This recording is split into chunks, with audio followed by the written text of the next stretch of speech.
Сапраўдныя перамены ў краіне альбо чарговыя хітрыкі Лукашэнкі. У Страсбуры прайшлі дэбаты па Беларусі. Гарматнае мяса на выраст. Навошта рэжым займаецца дзіцячай мілітарызацыяй. І вялікі айчынны славянскі базар. Пабедабесія дабралася і да віцебскага амфітэатру. Серада 9 ліпеня, 19 гадзіна. Аб'ектыў. Я, Валер Руселік, вітаю гаспадарства і запрашаю на выданне.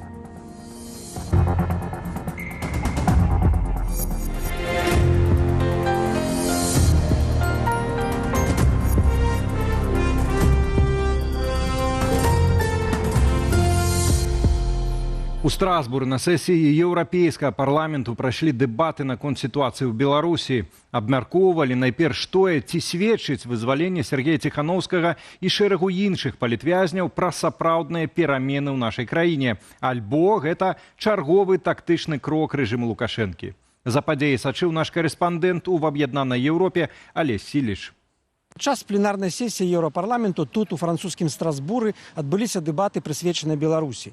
У цэнтры ўвагі нядаўняе вызваленне Сергея Ціханаўскага і яшчэ 13 палітвязняў. Першапачаткова чакалася, што на паседжанні выступіць самі вызваленыя Сергей Ціханаўскі, Наталя Дуліна і Ігар Карней. Аднак у апошні момант іхны візіт перанеслі на верасень на наступную сесію. Паводле еўрадэпутатаў нельга разглядаць гэты жэст вызвалення ўсяго 14 палітвязняў як гатовасць рэжыму да зменаў. Большасць прамоўцаў называлі вызваленне сцэнічным або сімуляваным крокам.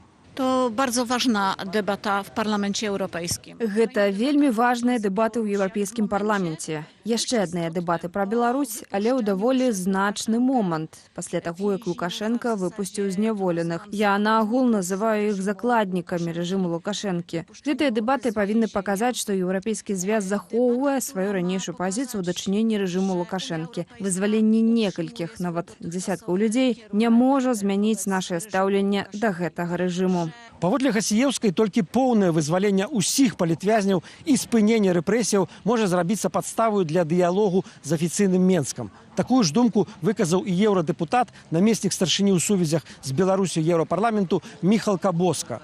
Ён адзначыў, што рэжым выкарыстоўвае вызваленне палітвязняў выключна як палітычную інвестыцыю для кантактаў з Захадам. Mój przekaz był bardzo prosty. Маё пасланне было вельмі простым. Гэта добра, што Сергей Ціханаўскі быў вызвалены, як і яшчэ 13 палітычных зняволеных. Але гэтая добрая навіна не павінна засланяць той факт, што Лукашенка працягвае утрымліваць за кратамі больш за 1100 чалавек з палітычных прычынаў. Кабоска падкрэсліў, што ніякай змены палітыкі ў Менску няма, толькі піар-манеўр. Ён заявіў, што еўразвяз ЗША выступаюць адзіным фронтам і будуць патрабаваць вызвалення ўсіх зняволеных. На важнасць падзелу паміж афіцыйным рэжымам і дэмакратычнымі сіламі Беларусі звярнуў увагу латвійскі дэпутат Мартынш Статіс. У нейкі шырокі жэст з боку беларускага дыктатара асабіста ён не верыць. Это небольшой шаг, это маленький шаг. Лукашенко превратил Беларусь в авторитарную тюрьму, где пытки, аресты против учителей, журналистов, конечно, оппозиция ежедневные. Если он 14 сейчас заключенных освободил, наверное, Лукашенко уже сегодня 14 уже снова арестовал. Ён падкрэсліў, што Лукашенко працягвае падтрымліваць вайну Расіі супраць Украіны, ажыццяўляць гібрыдныя атакі на суседзяў і парушаць правы чалавека. Беларусь, паводле яго, падзеленая на дзве часткі. Аўтарытарная Беларусь Лукашэнкі, якую трэба ізаляваць, і дэмакратычная, якая заслугоўвае падтрымання. У фінале дэбатаў еўрадэпутат Анджэй Галіцкі завяршыў свой выступ па-беларуску словамі «Жыве Беларусь». Алесь Сіліч, Белсад, Страсбур, Францыя. Ну і ў працяг пытання, ці змяняецца рэжым Лукашэнкі да лепшага, альбо папросту робіць выгляд. Вось вам на падумаць. Паводле падлікаў праваабарончага цэнтру «Вясна» ад пачатку года сёлета на волю выйшлі 105 палітвязняў. А прызнаныя палітвязнямі за гэты самы час былі 167 чалавек. 105, 167. Ну і яшчэ адна дэталь. Аб'яднаны пераходны кабінет з усімі структурнымі падраздзяленнямі, прызнаны рэжымам Лукашэнкі, вось ужо і цяпер тэрарыстычнай арганізацыяй. Адпаведную заяву генпракурора Андрэя Шведа ўхваліў Вярхоўны суд. Такая вось лібералізацыя.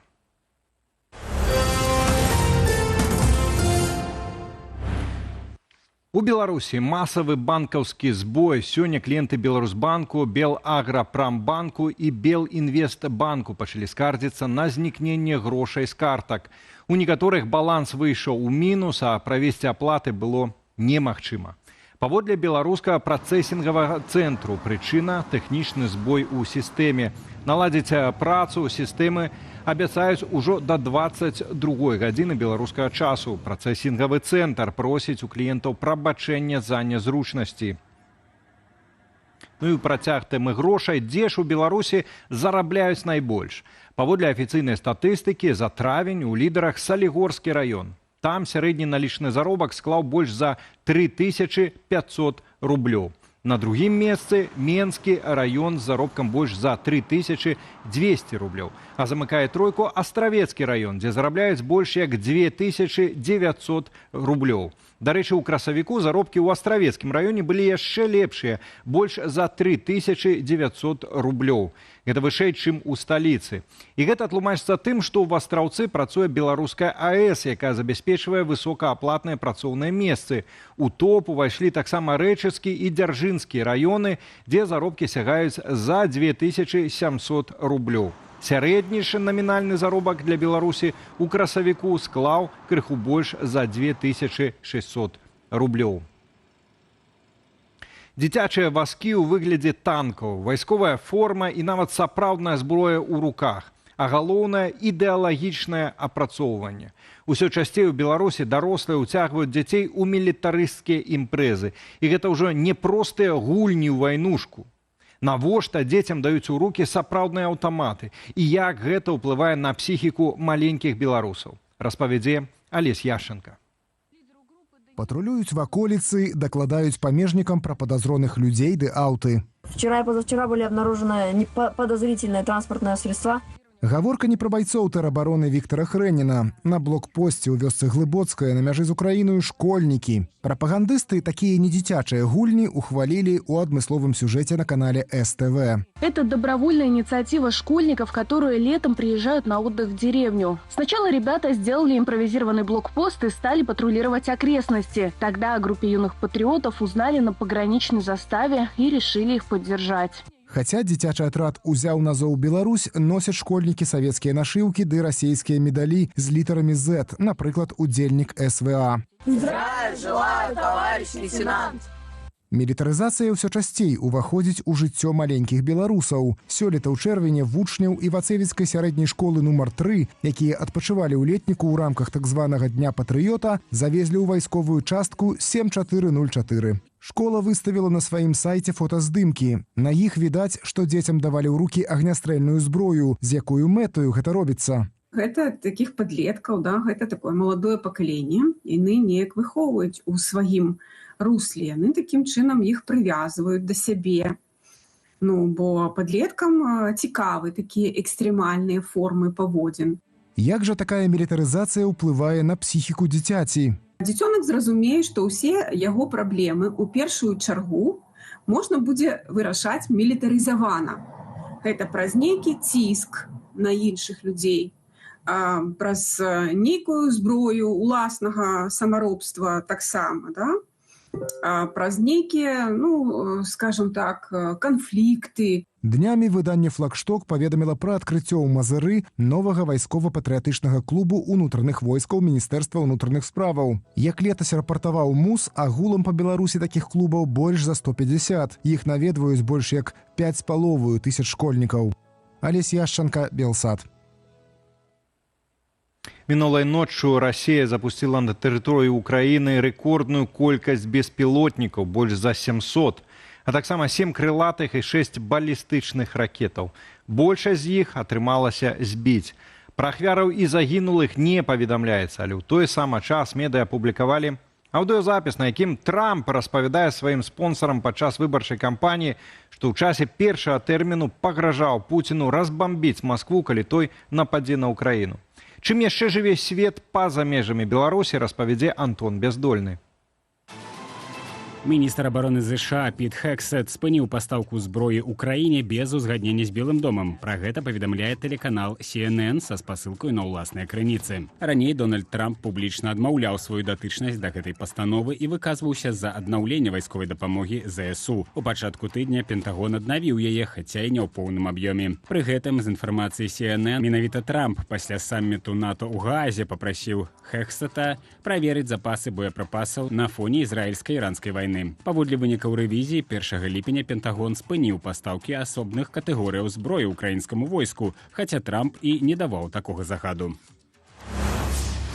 Міжнародны крымінальны суд выдаў ордар на арышт 2 кіраўнікоў групоўкі «Талібан». Арышту падлягаюць лідара руху Гайбатулла Ахунзада і галоўны суддзя Ісламскага эмірату Афганістан Абдул Хакім Хакані. Іх вінавацяць у злачынствах супраць чалавечнасці паводле гендернай прыкметы. Суд заяўляе, што дыскрымінацыйныя законы Талібану скіраваныя найперш супраць жаночага насельніцтва краіны. Пасля прыходу групоўкі да ўлады ў 2021 жанчыны ў Афганістане страцілі самыя базавыя правы. Адметна, што на пачатку ліпеня Расія афіцыйна прызнала ўладу Талібану, які паводле пастановы ААН лічыцца тэрарыстычнай групоўкай. На вырак крымінальнага суда адрэагаваў кіраўнік народнага антыкрызіснага управлення Павел Латушка.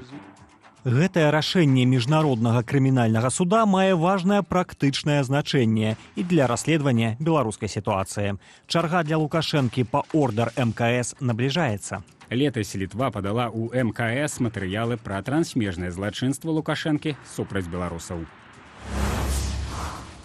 Штучны інтэлект Грок, інтэграваны ў сацыяльную сетку Ілона Маска X, пачаў хваліць Гітлера і падтрымліваць агрэсію Расіі ва ўкраіне. Гэткія паводзіны карыстальнікі заўважылі пасля апошняга абнаўлення, анансаванага Маскам на мінулым тыдні. Як пішуць медыа, тады чат-бот наладзілі так, каб ён не ўхіляўся ад непаліткарэктных выказванняў, калі тыя абгрунтаваныя. У выніку штучны інтэлект пачаў пісаць, што людзі з габрэйскімі прозвішчамі адказныя за радыкальную антыбелую актыўнасць. А на пытанне пра вайну ва ўкраіне то хваліў Расію, то спачуваў у Украіне, у залежнасці ад фармулёвак пытання. За абразы Эрдагана Крок сёння заблакавалі ў Турцыі. У выніку распрацоўшчыкі выдалілі скандальныя паведамленні і паабяцалі выправіць памылку.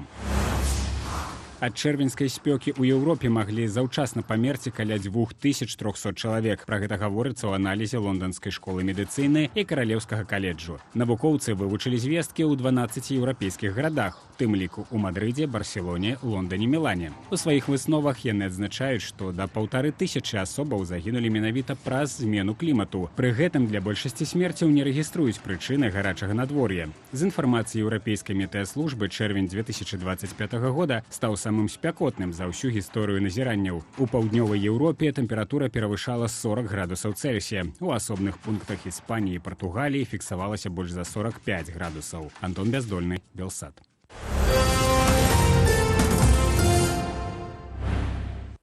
Сёння дзень народзінаў выбітнага беларускага пісьменніка і нацыянальнага дзеяча Владзіміра Някляева.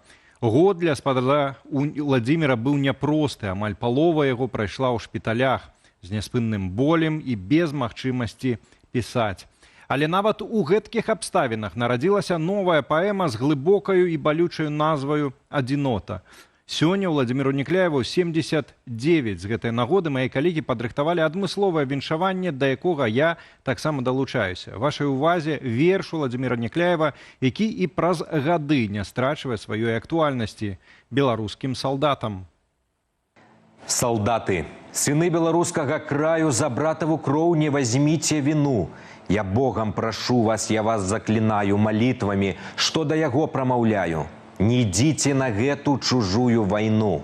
Я кожнага з вас абдымаю, як сына. Кажу, як сынам, каб запомніць маглі.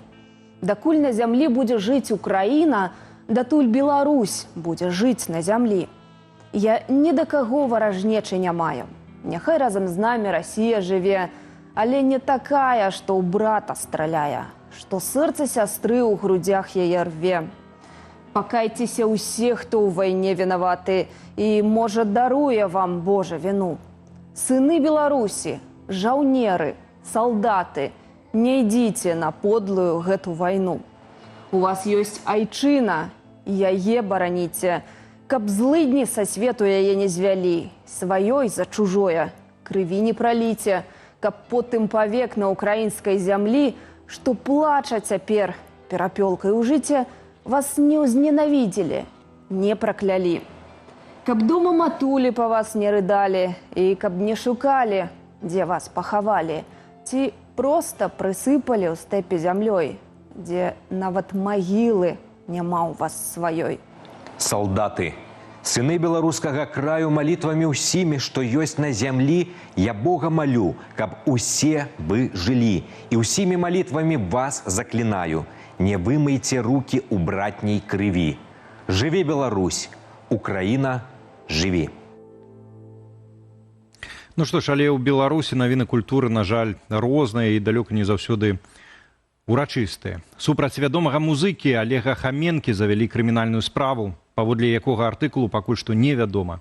Як паведамляюць праваабаронцы, прычына крымінальнага пераследу супраца з адным з незалежных медыяў, якой улады залучылі ў спіс экстрэмісцкіх фармаванняў. Олега Хаменку прызналі палізняволеным. Затрыманне і завядзенне крымінальнай справы супраць музыкі праваабаронцы звязваюць з ягонай дзейнасцю. Агулам жа пераслед ёсць, цытата, працягам мэтанакіраванай палітыкі ў абмежаванні распаўсюду непадцэнзурнай інфармацыі ў краіне і працягам наступу на свабоду слова. Канец цытаты. Олег Хаменка – заснавальнік і лідар гурта «Палац», які граў у новым для беларускай сцэны стылі фольк-мадэрн. Гурт шмат удзельнічаў у канцэртах і фестывалях. Як на радзіме, гэтак і за мяжою. «Палац» запісаў 8 альбомаў, таксама удзельнічаў у шэрагу тэматычных складанак. Зусім нічога засталося да урачыстага адкрыцця фестывалю мастацтва ў славянскі базар у Віцебску. Значная частка артыстаў, што выступяць на сцэне летняга амфітэатру, сёлета з Расіі. Пры гэтым арганізатары абяцаюць, што сёлета фестываль будзе сапраўднай культуралагічнай падзеяй. Спойлер. Да Віцебскага фестывалю дабралося і пабедабесіе. Падрабязней Ірына Драфейчук. Свята творчасці, магія музыкі, танцу і мастацтва. Дзяржаўныя медыі не шкадуюць эпітэтаў для 34-га славянскага базару. Дзіцячы конкурс пачаўся яшчэ да афіцыйнага адкрыцця. Выступілі і тык-ток-зоркі на стадыёне, які ўпершыню задзеялі для фестывальных канцэртаў. Гэта не адзіная імпрэза, разлічаная на залучэнне юнай аўдыторыі. Так у пятніцу і суботу анансуюць Дні моладзі. Открытие Дней молодежи в этом году впервые пройдет в честь такого большого праздника именно на площади Победы. Вся молодежь с нашей страны туда приедет, там будет и митинг, и возложение, и, конечно же, диалоговые площадки и с высшими должностными лицами нашей страны, и с руководителями министерств. Ідэалагічны складнік фестывалю займае значнае месца нароўні з выставамі, спектаклямі ды канцэртамі. Ярким аккордом праздника станет реконструкция боя времен Великой Отечественной войны. Паводле ініцыятывы «Белпол» затраты на правядзенне фестывалю удвая перавышаюць прыбытак ад продажу квіткоў. Все расходы составят чуть более 7,5 миллиона рублей, а выручка от реализации билетов составит всего лишь 3,8 миллиона белорусских рублей. Частку выдаткаў кампенсуюць з бюджэту Беларусі і так званай саюзнай дзяржавы. Расплачваюцца за свята і спонсары, сярод якіх Белнафтахім, Белавія, Беларусбанк. Вместе со славянским базаром Витебске. Арганізатары папярэджваюць пра фальшывыя квіткі высокай якасці. Наведванне ж канцэртаў нятаннае. Напрыклад, каб трапіць на ўрачыстае адкрыццё, трэба выкласці да 250 рублёў, і квіткі ўжо распрадалі. Гонорары российских артистов дуже высокие. Лечу, что фестиваль мог бы быть с меньш стратными гонорарами, больше с артистами с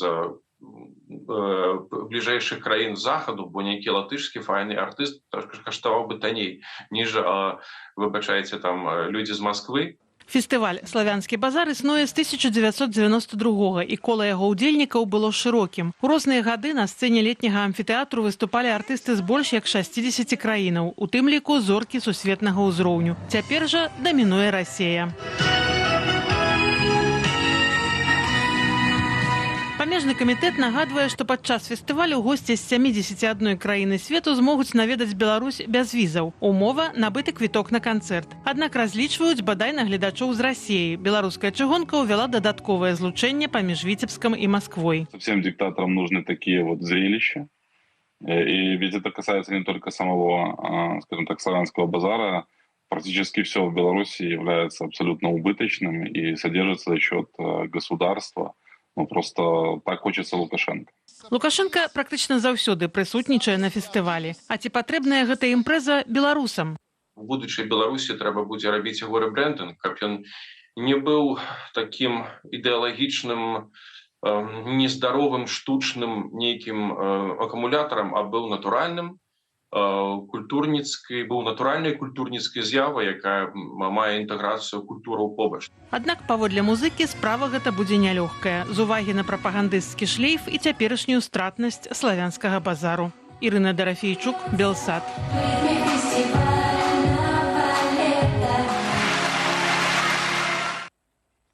Няма словаў, адны акорды. У аб'ектыве на сёння ўсё. Больш навін у нашым тэлеграм-канале, на які вы можете перайсці праз QR-код на вашых экранах. Ну а інфармацыйны вечар працягваецца. Спадарства чакаюць Белсат онлайн і студыя Белсат, якія мы правядзем разам з маім калегам Алесем Залеўскім. Алесь, добры табе славянскі вечар. Дзякуй. Вітаю ўсіх шчыра. Разам з Паўлам Латушка ацэнім прапановы праўладнага спікера Юрыя Васкрасенскага што да дыалогу і плюшак, на якія захад мае мяняць палітвязняў. А таксама даведаемся, як мілітарызацыя і ідэалагізацыя дзяцей у Беларусі даб'ецца на іхным светапоглядзе і перспектывах краіны. Гэта неўзабаве, а пакуль коротка агляд публікацыі нашай старонкі belсat.eu.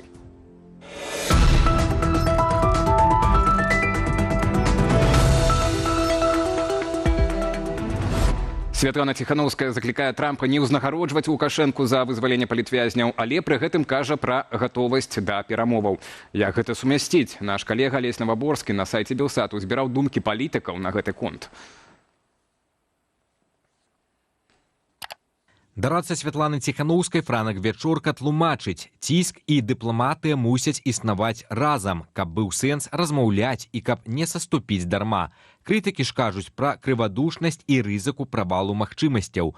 Паліталагіня Аліна Харысава мяркуе, дыялог магчымы толькі праз міжнародных пасярэднікаў і толькі з мэтаю спынення рэпрэсіяў ды вызвалення ўсіх палітвязняў. Аднак легітымацыя Лукашэнкі – чырвоная рыса. Ці магчымы нацыянальны дыялог? Чытайце аналіз Алеся Наваборскага на belsat.eu. І ў працяг тэмы пасля 5 гадоў турмы Сергей Ціханаўскі зноў у публічнай прасторы з заявамі, планамі, зборамі грошай і пошукам каманды.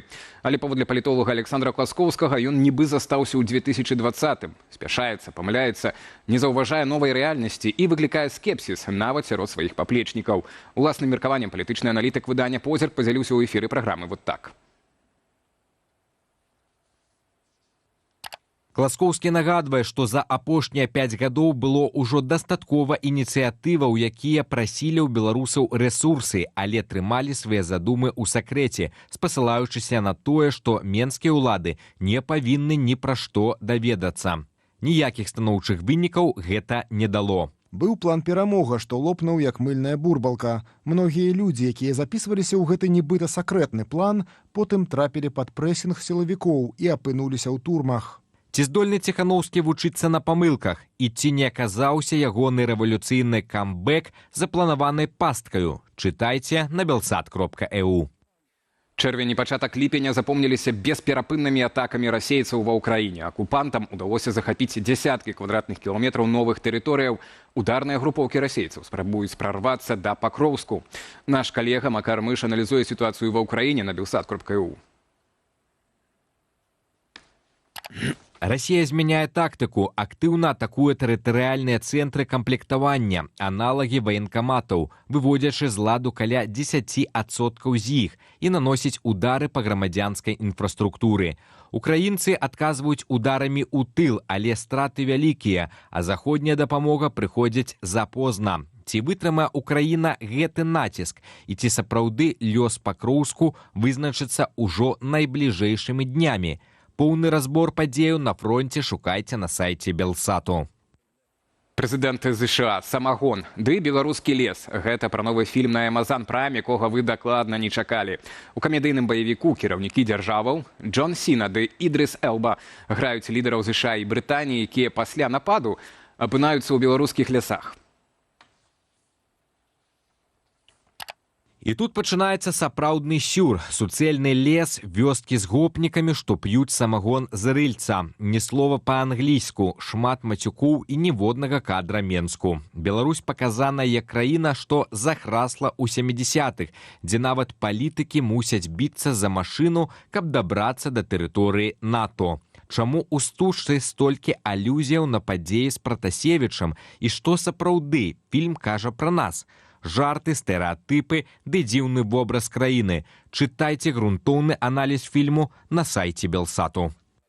Як мілітарызацыя дзяцей у Беларусі адаб'ецца на іх светапоглядзе і перспектывах краіны, а таксама апошнія навіны з перамоўнага працэсу па вызваленню палітвязняў ужо цяпер абмяркуем з топавымі экспертамі рэгіёна. Запрашаем.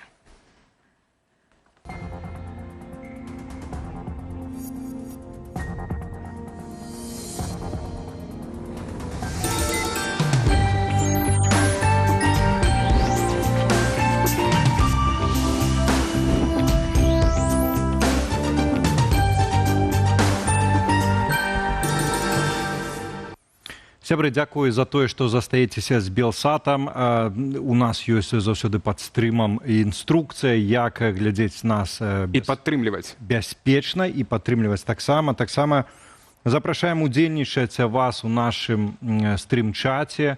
Адной з маіх улюбёных ужо каментатарак за гэты час становіцца наша глядачка Алька, якая і сёння змясціла ўжо каментар датычны адной з нашых размоваў. Бедныя дзеці, пра што думаюць бацькі, вырастуць манкурты. Гаворка вось пра гэтую дзіцячую мілітарызацыю. Тым часам, спадарства, апытаначка таксама ёсць для вас.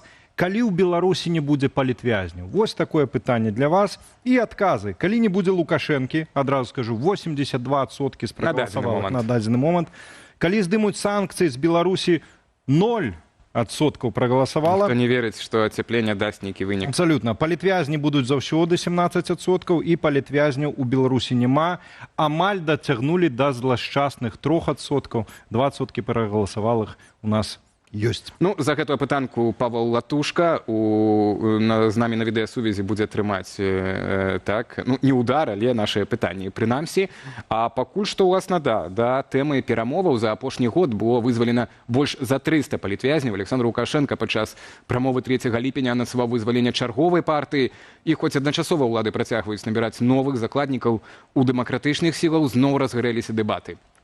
Праз ціск ці размовы уздзейнічаць на Менск з мэтай вызвалення ўсіх асуджаных па палітычных матывах. І былы палітвязень і праваабаронца цэнтру «Вясна» Леонід Судаленко паспрабаваў атрымаць адказ на гэтае пытанне ў публічнай размове з сябрам камісіі па вяртанні ў Беларусь праўладным палітолагам Юрыем Васкресенскім. Усю размову можете знайсці на акаунтах Судаленкі, а цяпер прапаноўваем спадарству фрагмент гэтай размовы. Раз нас уже загнали в такой угол, раз обложили санкциями наши предприятия, мы готовы идти навстречу тем, кому это надо. Но хотя бы реализуйте обещанное. Вот сейчас вышли на свободу очередная партия. Вообще, если вы обратили внимание, за прошедший год досрочно вышли на свободу уже практически более 400 человек. А вы знаете, как вы там были, что даже месяц, если человеку на досрочно выходит, и ему не впаривают 411 статью за нарушение режима. Вы же понимаете, что если режим захочет, каждый может там бесконечно сидеть. Так 400 человек уже вышло. А где в ответ хоть какая-то плюшка, как я говорил в этом интервью? Дайте плюшку. Откройте небо для белорусов. Дайте разрешение на провоз калия. Што гэта могуць быць за плюшкі? І агулам прапановы Васкрасенскага ацэнім неўзабаве з кіраўніком НАУ Павлом Латушка. Пытанне, ці ёсць сэнс у такога кшталту спробах дыялогу, пакуль на ўзроўні праваабаронцаў і палітолагаў, адказвае ўласна сам Леонід Судаленко. Безумоўна, каб у мяне быў выбар размаўляць з Васкрасенскім ці, напрыклад, з Лукашэнкам, я б выбраў бы, безумоўна, Лукашэнку, таму што ён прымае рашэнне. Але, на жаль, я выкарыстоўваю тыя механізмы, якія мне сёння дасяжныя. На жаль, іншых механізмаў няма. Вось мы праабаронцы кажам, што тыя вызваленні, якія працягваюцца, гэта вельмі станоўча. І мы вельмі жадаем, каб гэтыя вызваленні працягвались, зноў жа паўтараюсь, да апошняга, як кажуць, палітвязня. І мне вельмі было цікава даведацца вось меркаванне, няхай нават і ад Васкрасенскага, які вельмі шмат каментароў, што ён не прымае рашэнне. Тым не менш, ён з'яўляецца сябрам гэтай камісіі па памілаванню, ён валодае той інфармацыяй, якой няма ў нас. І я лічу, што такія размовы мы павінны, як бы гэта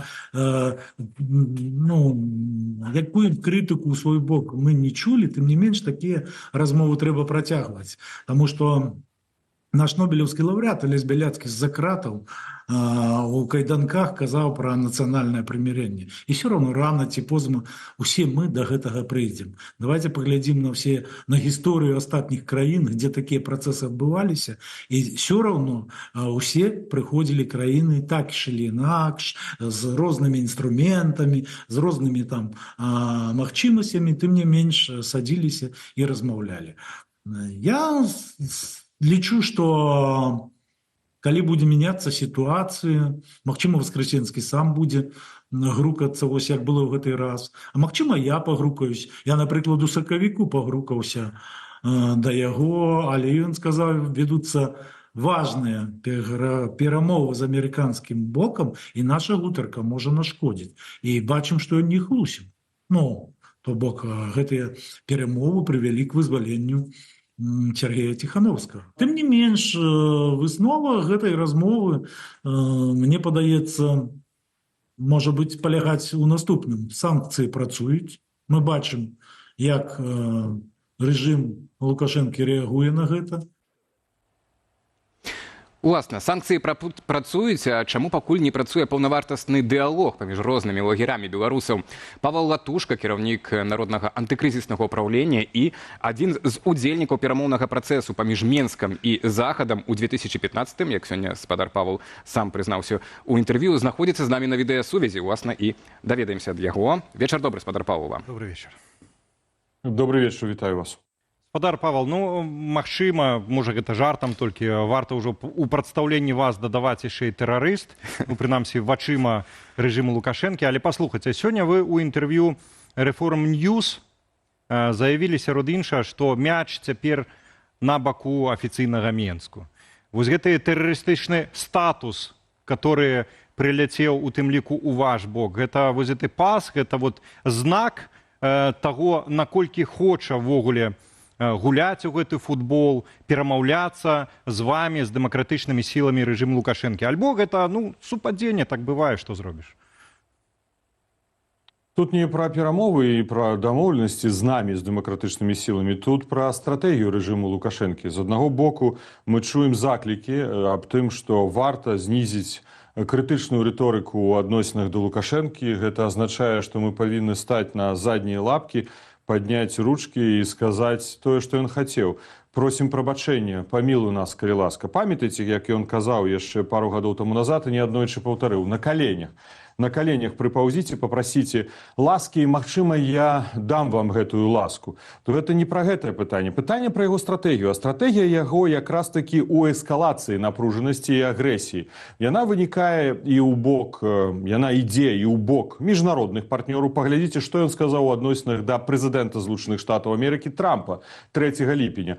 Хто не паляніцца, ён можа паслухаць, як ён проста абражае прэзідэнта ЗША пасля сустрэчы з Кітам Келагам.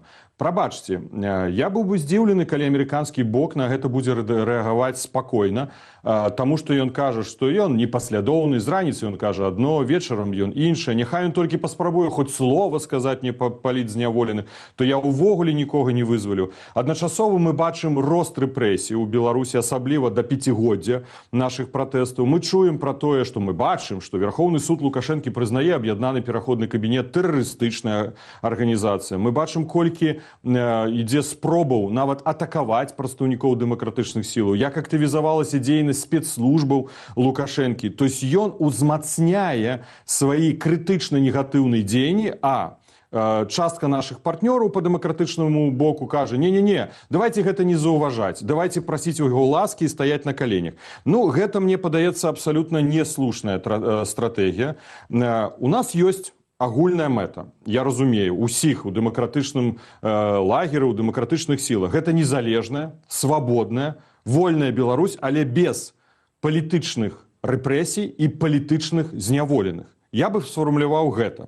Што адбываецца ў адносінах да палітвязняў? Тут мне падаецца, што частка нашых партнёраў займаецца палітыканствам. Яна спрабуе пабудаваць палітычны капітал на столькі важнай і столькі, ну я веду так, псіхалагічна цяжкой тэме жыццё і лёсы людзей. Яны спрабуюць спекуляваць, што нібы аб'яднаны пераходны кабінет, ці там большасць Коордынацыйнай рады, ці хтосьці яшчэ, Светлана Тихановская, супраць вызвалення палітзняволеных, а вось мы за. Ну гэта просто хлусня, гэта палітыканства. Паглядзіце, ніколі ні кабінет, ні большасць у Коордынацыйнай рады, ні офіс Светлана Тихановская не выкарыстоўвалі тэму палітвязня ў палітычных мэтах. Зараз гэта робіць іншы бок.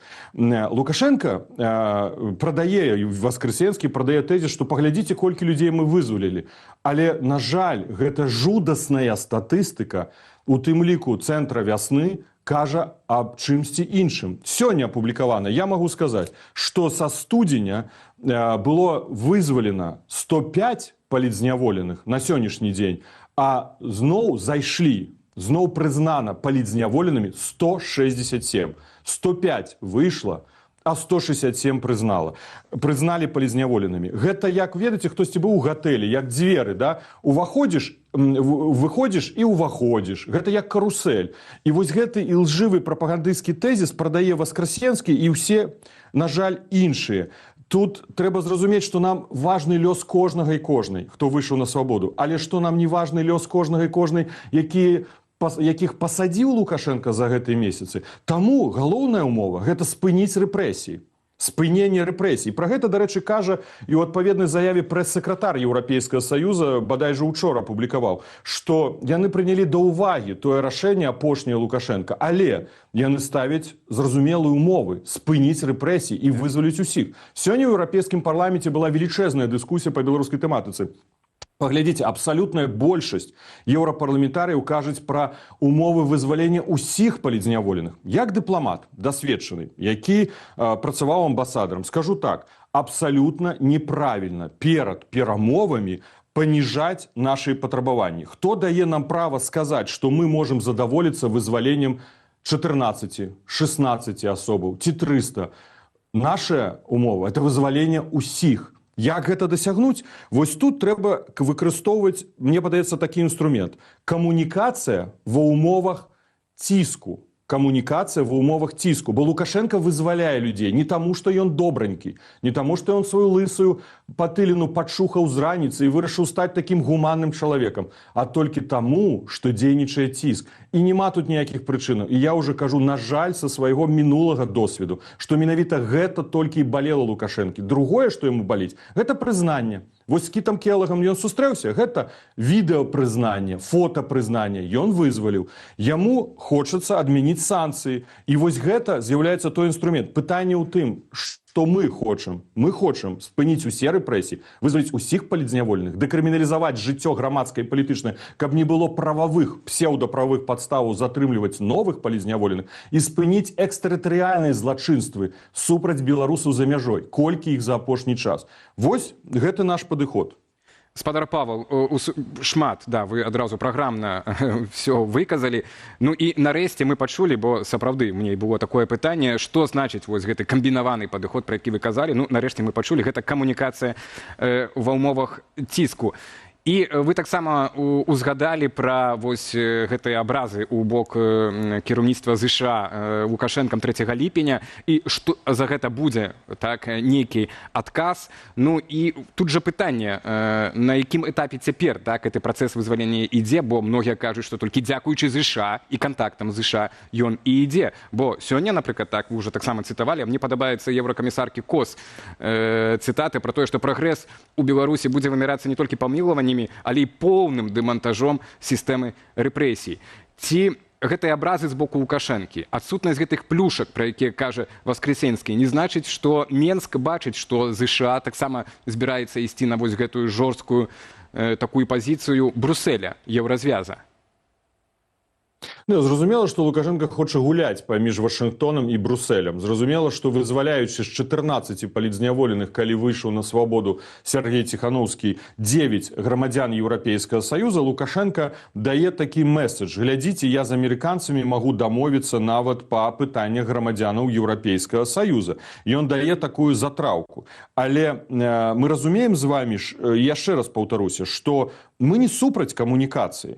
Камунікацыя пры умовах ціску на рэжым можа даваць вынік. І гэта даказалі амерыканцы, гэта даказаў амерыканскі бок. Але зноў-такі ацэнка. І вось яна дала вынік. Выйшаў на свабоду Сергей Ціхановскі, дзякуй Богу. Выйшла на свабоду яшчэ 13 беларусаў і грамадзян Еўрапейскага Саюза, дзякуй Богу. Але ў адначассі, яшчэ раз паўтаруся, Лукашенко з пачатку года пасадзіў больш, чым выпусціў. І Васкрэсенскі выходзіць і гэтую хлусню, прабачце, абсалютна хлуслівы тэзіс спрабуе прадаць. Чаму частка прадстаўнікоў дэмакратычных сілаў гатова гэта купіць, я магу зразумець, бо зноў жа такі важен лёс кожнага чалавека. Але як мы будзем ацэньваць важнасць аднаго ад іншага? Бо мы зараз фактычна маем канвеер, і вось мы таму ставім Лукашэнку умову. Мы, прабачце, окей, не мы, калі мы яго раздражняем. Гэту умову ставіць Еўрапейскі Саюз, і гэту умову ставіць і Злучаны Штат Амерыкі. Спыні рэпрэсіі, бо тады гэта будзе сапраўднае вызваленне. Адмена санкцый, якія хоча Лукашенко, на калій, пра што кажа Васкрэсенскі, мы ведалі пра гэта яшчэ 8-9 месяцаў таму назад, бо мы ведзем таксама камунікацыю з амерыканскім бокам даўно, з еўрапейскім бокам. Калій, ён хоча зняць санкцыі на свае персанальныя самалёты, Боінг, на Белавія і гэтак далей. Гэта ўсё магчыма, але праз прыпыненне, а не адмену, бо верыць Лукашэнку нельга. Прыпыненне, не адмена. Толькі тады, калі ён зробіць сапраўдныя крокі, кіраваныя на тое, каб спыніць рэпрэсіі і вызваліць усіх палітзняволеных.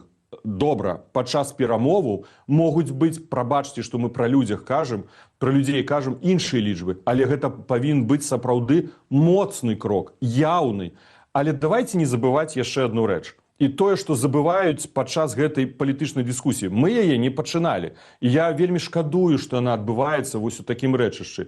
Бо мы не карыстаемся гэтай сітуацыяй, каб на нейкія ачкі атрымаць ад лёсу палітзняволеных. Санкцыі ўведзены комплексна. Яны ўведзены за фальсіфікацыю выбараў, за парушэнне правоў чалавека, за захоп грамадзянскага самалёта, за міграцыйную вайну і за падтрымку агрэсіі.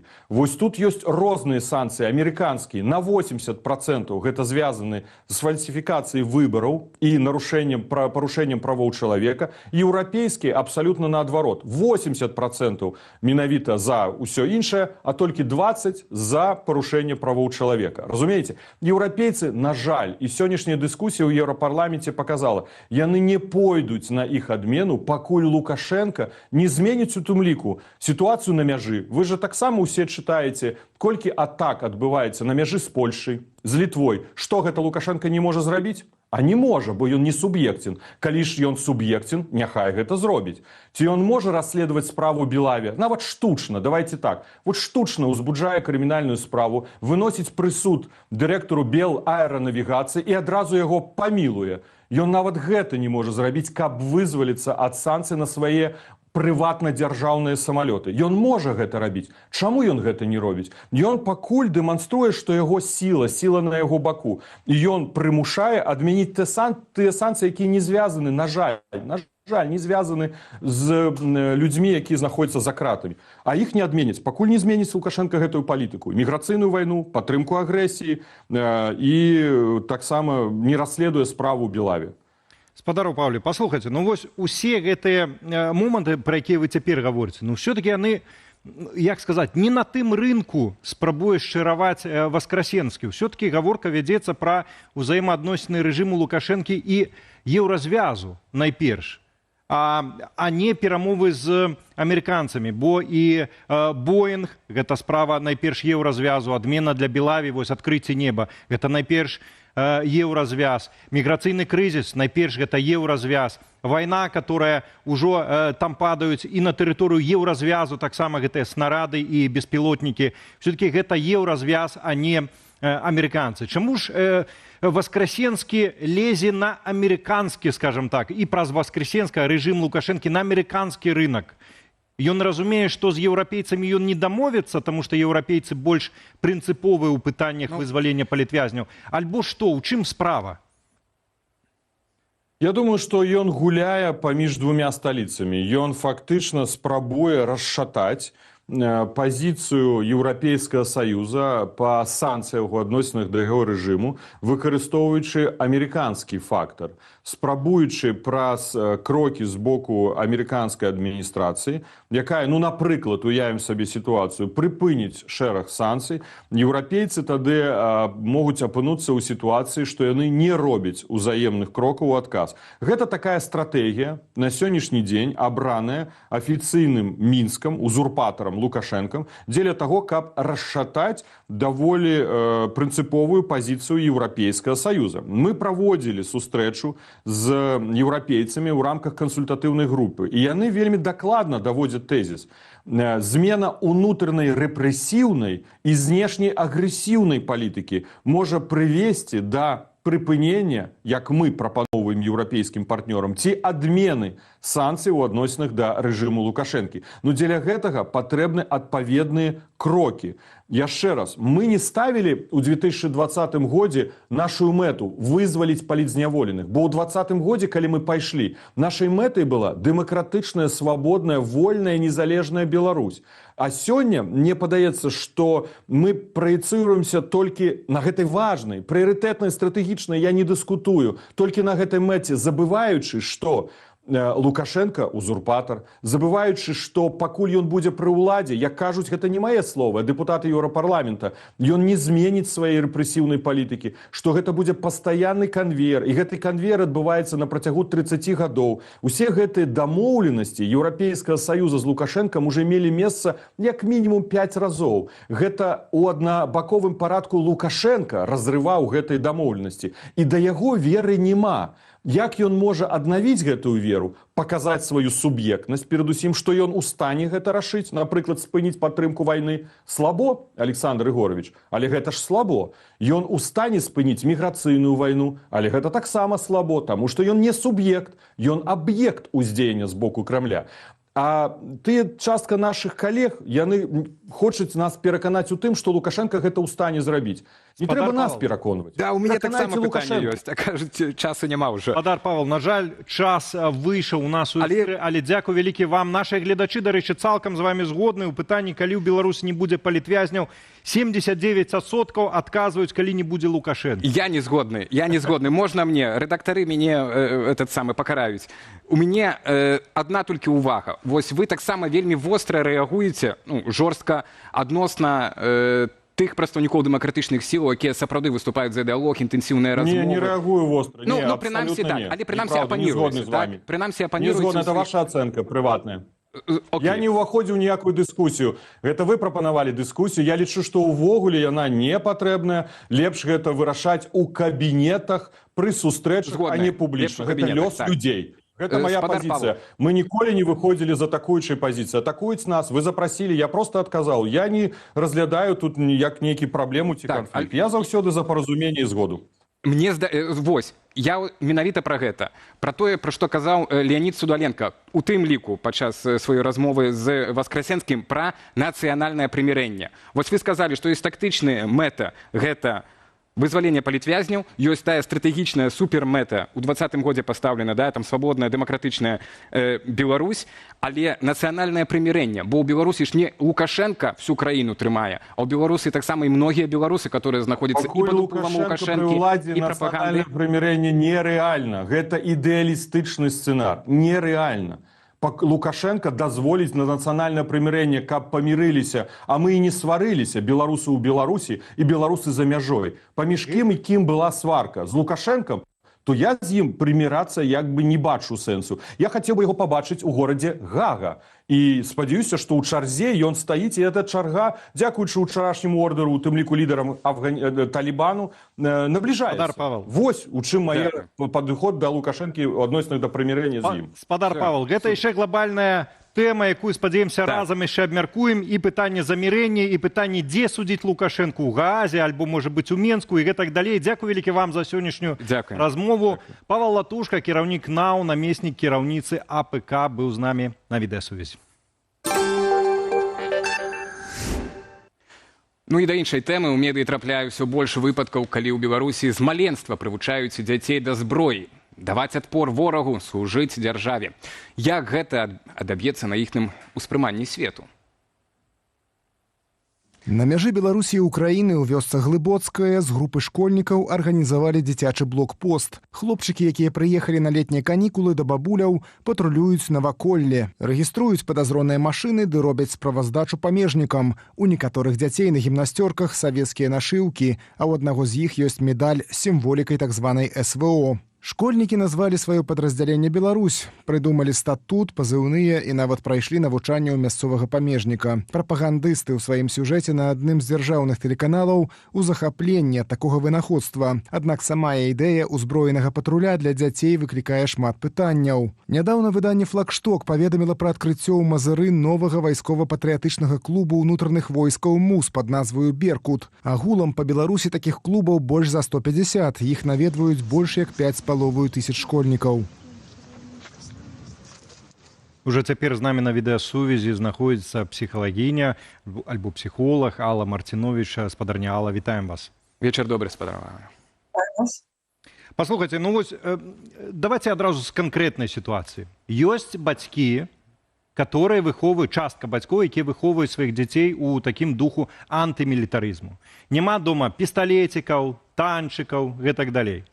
А гэтыя дзеці ідуць у садок альбо ў школу, і там аўтаматы, казакі з шаблямі, міліцыянты з дубінкамі, генацыд беларускага народу і гэтак далей. Вораг. У такой сітуацыі як адчувае сябе дзіцё? І адразу ж пытанне, што рабіць бацькам, якія хочуць вось выхаваць сваё дзіцё не ў гэтым мілітарысцкім угары? Ну, скажем так, дзеці-падлеткі зараз сучаснае, да? Насельніцтва вельмі разумнае сярод дзяцей, і яны разумеюць, што людзі, якія даюць ім зброю ў рукі, яны парушаюць закон. Вы ведаеце, з якога ўзросту мы можам кіраваць транспартам? З 18 гадоў. З якога ўзросту мы можам вучыцца валодаць зброю? З 18 гадоў. І наша мілітарызаваная, скажем так, крымінальная групоўка насельніцтва парушае гэты закон. І шмат дзяцей гэта разумеюць. Бо яны сядзяць у інтэрнэце, яны таксама чытаюць навіны, і яны нават больш валодаюць інфармацыяй з інтэрнэта, да? Інфармацыйнае поле ў іх больш шырокае, чым у бацькоў і ў гэтага псеўдазапушчанага, скажем так, мілітарызаванага насельніцтва. Таму яны вельмі рызыкуюць, скажем так, развіць у іх такія навыкі, якія гэты дзеці могуць скарыстаць не ў іх карысць, а супраць іх. Яны, скажем так, спадзяюцца, што яны згубілі значную частку насельніцтва, амаль усё насельніцтва выйшло ў байкот на выбарах, і яны не могуць прапагандызаваць гэту частку насельніцтва. І яны не ведаюць, возьме гэта насельніцтва зброю ў рукі, або не возьме, хутчэй за ўсё не возьме, як гэта насельніцтва ўжо показала ад пачатку 2020 года. І яны спадзяюцца, што ёсць яшчэ малодшая групоўка насельніцтва. Яны спадзяюцца мілітарызаваць, загіпнатызаваць, скажем так, праз фарміраванне такой спецыфічнай прывязанасці. Яны спадзяюцца, што нават гэту групоўку насельніцтва яны адправяць, да, ў нейкую ваеншчыну, але гэта не так. Таму што сямейная прывязанасць, яна заўсёды мацнейшая, чым прывязанасць да чужых людзей, якія не карыстаюцца аўтарытэтам у іх сем'ях. Ведаеце, да, што ўсё амаль насельніцтва Беларусі агрэсіўна, негатыўна адносіцца да гэтага. Яно маўчыць ад пачуццё страху. але яно не мае некай любові да гэтага. І насельніцтва таксама разумее, што гэта парушэнне закону, гэта парушэнне правоў дзіцяці. І, скажем так, з нейкага боку такое мілітарызаванае пакаленне дзяцей, да, будзе разумець, што усе праблемы, якія гэта дзяцінства, да, яно будзе маць, яно такім чынам можа вырашаць. Метадам ціску, аўтарытэта, метадам страляніны, нават нейкай самаробнай страляніны. Ну, гэта не выхаванне патрыятычных пачуццяў. Так, гэта некі, скажем так, спадарня Алла, у нас літаральна хвілінка, але ж на светапогляд, на галову дзяцей это ўплывае. І пасля на іхныя паводзіны. Мы ж бачым, колькі гэтых дзяцей. Это ж не 5, не 10, і не сотні нават, а тысячы. Агрэсіўна, з аднаго боку агрэсіўна. Дзеці будуць станавіцца больш агрэсіўнымі і вырашаць свае праблемы дзецкія агрэсіўным шляхам. З другога боку, гэта павышэнне ўзроўня трывожнасці, бо не ўсе дзеці любяць рызыку такую, так? А дзеці будуць запужаны, і яны будуць развівацца ў страху з нейкімі нават псіхасаматычнымі захворваннямі. І яны будуць разумець, што ўлада, якая кіруе гэтай краінай, яна будзе чуць што адразу іх страляць. Таму у іх не будзе ніякага выйсця.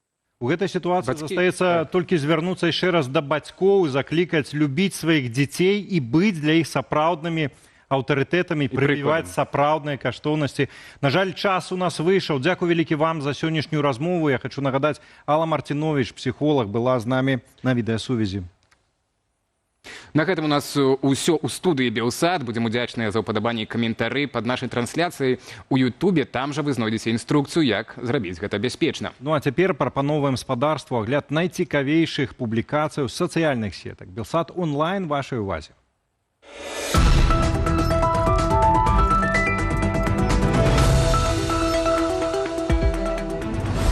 Чарговыя дажджы са шквалістым ветрам. У Беларусі працягваецца непагадзь і залевы. Шмат паваленых дрэваў у розных рэгіёнах краіны. На заўтра? На заўтра сіноптыкі працягнулі аранжавы ўзровень небяспекі і будзе горача, магчымыя навальніцы і шквалісты вецер. Што ж адбывалася напярэдадні, прапаноўваем зірнуць ужо цяпер. Відэа таксама ёсць і ў нашым інстаграме.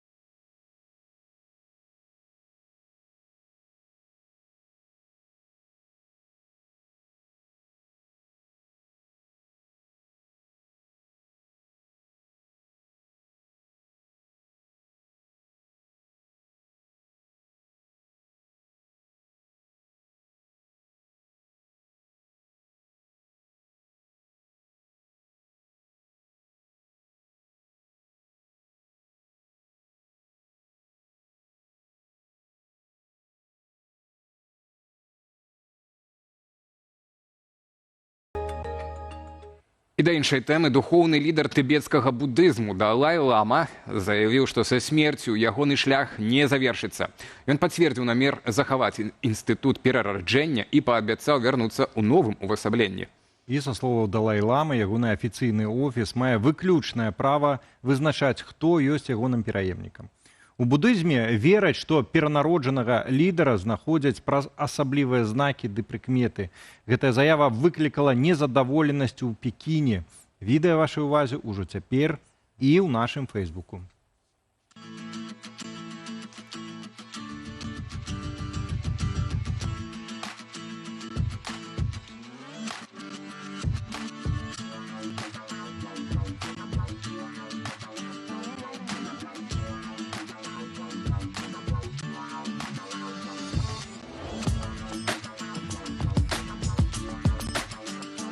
Гаден Входранг Траст имеет исключительное право распознавать будущую реинкарнацию. Никто другой не имеет права вмешиваться в этот вопрос.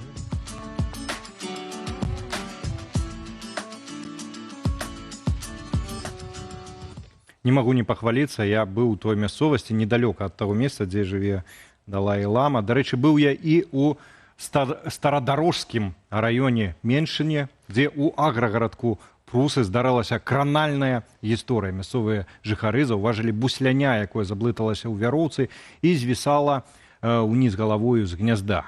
Людзі выклікалі ратавальнікаў, якія з дапамогай лесвіцы вызвалілі небараку і перадалі яго неабыякавым вяскоўцам. Цяпер бусляня пад наглядам. Глядзім відэа выратавання, а таксама яго можна знайсці ў нашым тэлеграм-канале.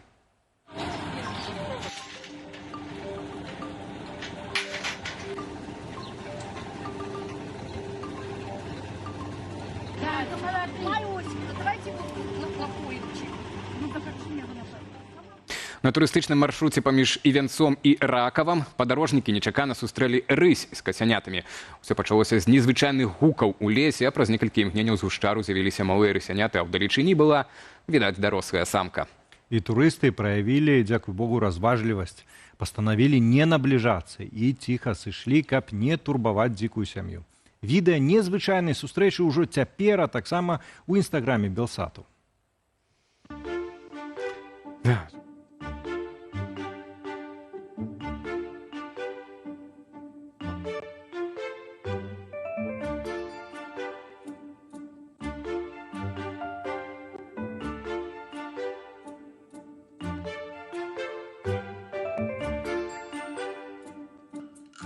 На гэтым у нас усё. Дзякуем за вашу увагу, каментары, лайкі. І таксама ўпадабанне. З вамі працавалі я, Валера Руселік, і Алесь Залеўскі. До новых сустрэчаў на Белсаце. Пакуль.